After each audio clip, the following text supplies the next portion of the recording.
오늘날 한국교회는 전례 없는 위기 앞에 서 있습니다.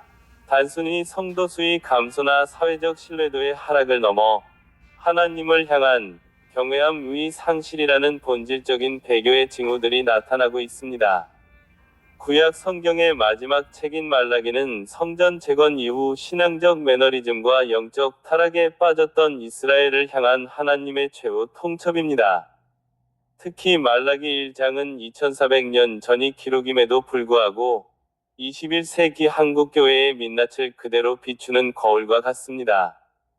1. 말라기 1장의 시대적 배경과 오늘날의 유사성. 말라기 당시 이스라엘은 바벨론 포로에서 돌아와 성전을 완공한 지 약 100년이 흐른 시점이었습니다. 그들은 성전만 지으면 곧바로 메시아의 통치가 시작되고 다윗 시대의 영광이 회복될 것이라 기대했습니다.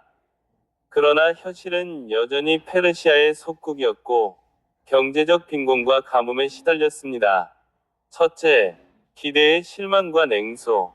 하나님이 우리를 사랑하신다는 증거가 어디 있느냐는 냉소적인 질문이 성전 안에 가득했습니다. 둘째, 형식적 예배.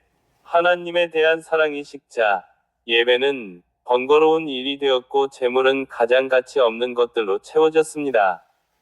이 모습은 오늘날 한국교회와 매우 닮아 있습니다. 눈부신 성장을 이뤘으나 이제는 정체와 쇠퇴를 경험하며 신앙의 열정은 식어버리고 종교적인 형식만 남은 상태, 즉 익숙함이 낳은 불경건의 상태에 빠져 있는 것입니다. 2. 말라기 1장이 폭로하는 한국교회의 위기. 말라기 1장은 크게 세 가지 지점에서 한국교회의 아픈 곳을 찌릅니다. 첫째, 하나님의 사랑에 대한 의심과 망각. 여호와께서 이르시되 내가 너희를 사랑하였노라 하나 너희는 이르기를 주께서 어떻게 우리를 사랑하셨나이까 하는도다. 한국교회는 축복신앙에 익숙해져 있습니다. 기도가 응답되고 사업이 잘 될 때는 하나님의 사랑을 확신하지만 고난이 오거나 사회적 지탄을 받을 때는 하나님이 계시다면 어떻게 이럴 수 있는가? 라며 반문합니다. 말라기는 에돔, 에서, 과이 이스라엘, 야곱의 대조를 통해 우리가 자격 있어서가 아니라 하나님의 절대적인 주권과 선택에 의해 사랑받았음을 상기시킵니다. 본질적인 복음의 감격을 잃어버린 것이 모든 배교의 시작입니다. 둘째, 더러운 떡과 눈먼 희생, 예배의 세속화. 너희가 눈먼 희생제물을 바치는 것이 어찌 악하지 아니하며 저는 것, 병든 것을 드리는 것이 어찌 악하지 아니하냐 이제 그것을 너희 총독에게 드려보라. 가장 충격적인 대목입니다. 이스라엘은 제사는 드렸으나 하나님께 가장 좋은 것이 아닌 버려도 아깝지 않은 것을 드렸습니다. 한국교회의 모습, 예배의 중심이 하나님이 아닌 사람의 편의와 문화적 만족으로 옮겨갔습니다. 주일 성수는 약화되었고 헌금은 내 삶의 주권을 고백하는 증표가 아니라 종교적 세금처럼 변질되었습니다. 하나님을 세상의 권력자, 총독, 보다 못하게 대우하는 가벼운 예배가 만연합니다. 셋째, 예배를 번거로워하는 영적 권태. 너희가 또 말하기를 이 일이 얼마나 번거로운가 하며 비웃고 신앙생활이 기쁨이 아니라 짐이 된 상태입니다. 봉사와 예배를 귀찮은 일로 여기는 태도는 하나님을 모독하는 행위입니다. 한국교회 안에는 가나안 성도가 급증하고 교회 안에서도 관객처럼 예배를 구경하는 소비자형 신자들이 늘어나고 있습니다. 이는 하나님을 왕으로 모시는 것이 아니라 나를 만족시켜야 하는 서비스 제공자로 여기는 배교적 태도입니다. 3. 배교의 시대를 이기기 위한 대안적 성찰. 말라기 1장의 진단은 아프지만 그 안에는 회복을 위한 강력한 대안이 숨겨져 있습니다.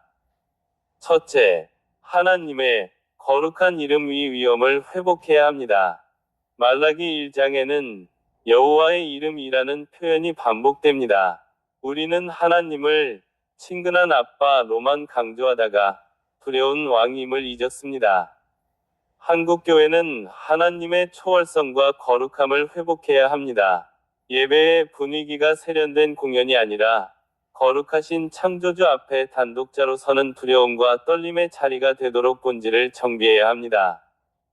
둘째, 성전 문을 닫을 자가 필요합니다.